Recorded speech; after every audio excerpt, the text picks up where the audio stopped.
Morning, this is Michael at Bentech. Just wanted to make this short video, show you how to import a bump stop can and alter it in our software so that it's ready for nesting and cutting out on the Dragon. So first of all, in the Dragon CAD side of the software, you'll click the CAD import button and then select the tube model option. And then I've got a bump stop can here on my desktop. Open the step or IGES file. And then with any step or IGES file, things that can interfere with the overall defining of the project can include these small minute lines connecting the ID and the OD. And that would be any line that you see here in red. They can be blue, but basically your first task is to use the delete feature option and delete all those miniature lines, making sure not to click on any of the other lines that are important for defining the project. There's a bunch of lines here stacked up on top of each other. Just because I'm looking at it from this view, it is the best view to get this job done, just because you can see them easier. You don't have to go searching for them. But yeah, simply get rid of those, and then in the case of a bump stop, obviously it's one continuous cut all the way around, and so there won't be a start profile and end profile. It'll just be one or the other. It's considered a straight part, so we'll click the straight button and an outer line running down the length of the material. And then, as you can see, it's very confused on how to define this. So your main goal is just to clear these two and start over just by making a start profile with the exterior and interior. So click the exterior and one of the longest lines of the exterior of the material, and then the interior of the cut as well. Now, with bump stop cans, you're going to see this confusion with adding the shaded 3D rendering of the part. That's okay as long as you get your green profiles. This is the outer, this is the inner. As long as you have that all the way across the part, then you are good to go, and you'll be able to add your material by selecting this green button. I've already done this, so it recognizes the material. And then after that, you'll want to transfer it to the industrial part interface, just to make sure that you can get it to look right in the flat layout. In many cases, you have to go to the part details tab and uncheck these check boxes here, and that will show up with the true profile for the cut. This is correct, so I would transfer it to Dragon Cam.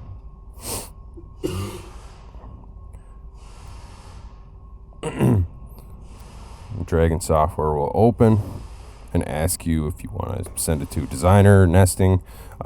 Always send it to designer, and I'm about to show you why. Yes, use this machine.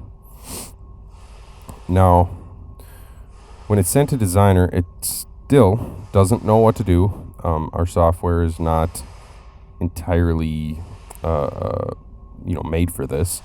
So we'll go to the actions tab and remove the start cut and end cut actions, because obviously we only want one cut, and it's a start cut. Another thing we're going to do after we remove those with this button here is we're going to use this delete button and actually delete the raw geometry here. I select in the middle of this gap here because that is one straight line. Now we have two lines here, one down here, one here, and we're going to keep those. Obviously we do need those. And then we're also going to delete this raw geometry line indicating the end. So once we've done that, you can look at your part here and you're thinking, how do I track this, all in one cut? The answer is basically we have to move all of this geometry up here to meet up down here. So basically I just go to edit geometry, create, and then dimension. I take a couple dimensions here. First of all, the entire circumference of the tubing is 7.069. And so I want to take this point and move it all the way to this point. So this will be my anchor for all of this geometry up here. Let me show you how I will do that. We'll just go to edit and move and use the incremental move method. I'm also going to window select everything here. And we want to move it that 7.069 along the vertical axis. So it's going to be a negative 7.069.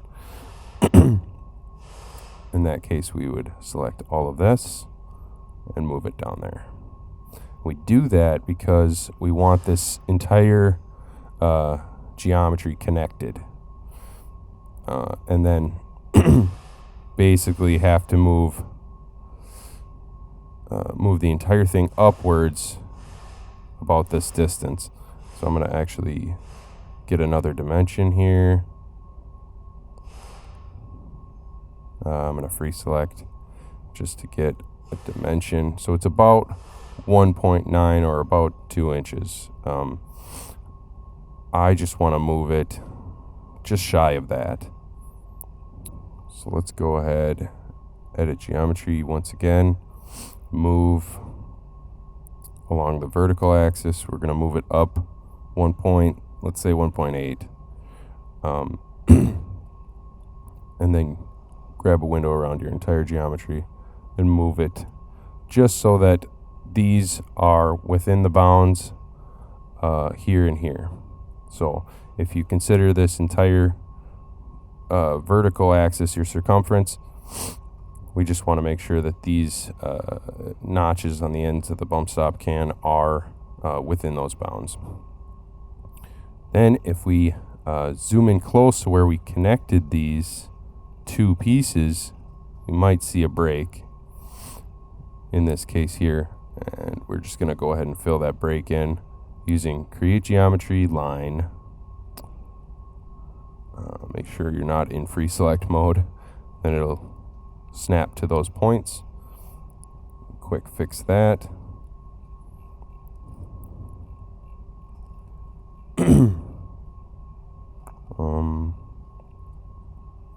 No, it's close here. There it is. So we got this situation here as well.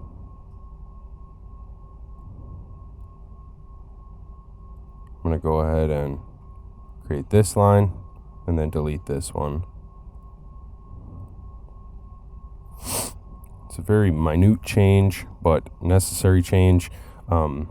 Like I said, our software is not entirely designed for this kind of thing, but once you get to this point, all you have to do is assign the geometry in action. So we'll go to the Actions tab here, the cutting option, and we'll assign it a start cut. Now it doesn't matter where the lead in or lead out location is. Obviously it's going to hang on due to this gap in between the tabs here. So and that's basically it. As long as you have the right material selected with lead ins and lead outs,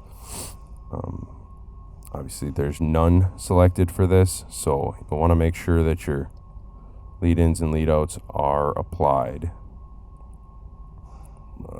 What is it, 0.4 of a second. We'll leave with a perpendicular cut.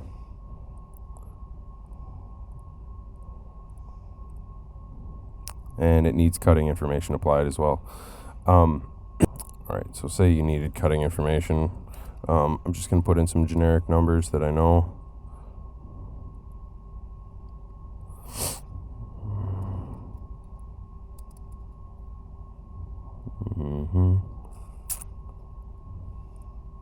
Okay. So after that, you can see if you remove the geometry and recreate it with the start cut, you will see those lead ends applied. I'm going to go ahead and move that lead. I don't want it on the inside, obviously.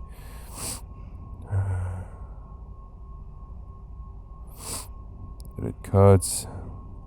Alright, so if we cursor select the entire cut profile and then change our length to a negative length for both the start, the lead in and lead out, and then apply that will change the lead out location to the other side of the cutout.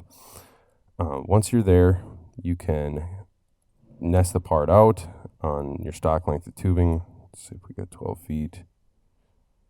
In the parts tab, you could just go ahead and add that in. And here it looks like it wants to assign the end cut. I'm going to go ahead and just drop that under the, or delete the action here. Okay. So now it just has the start profile, which is all we need. You can take this entire design and flip it if you'd like to have it cut from the other end. That's totally fine. Go ahead and remove this one. In that case, you would want to remove the start cut. And most likely move it down the length of the tube a bit so it's placed on there. With bump stop cans, it comes out a little like this is considered the end of the tube. This is considered the end of the cut profile, so it can be confusing. So yeah, once you get it on your stock length of tubing like that, you're ready to go ahead and run the project. I hope this video was helpful for you. If you have any other questions, our support staff is always ready to take your calls. Thank you.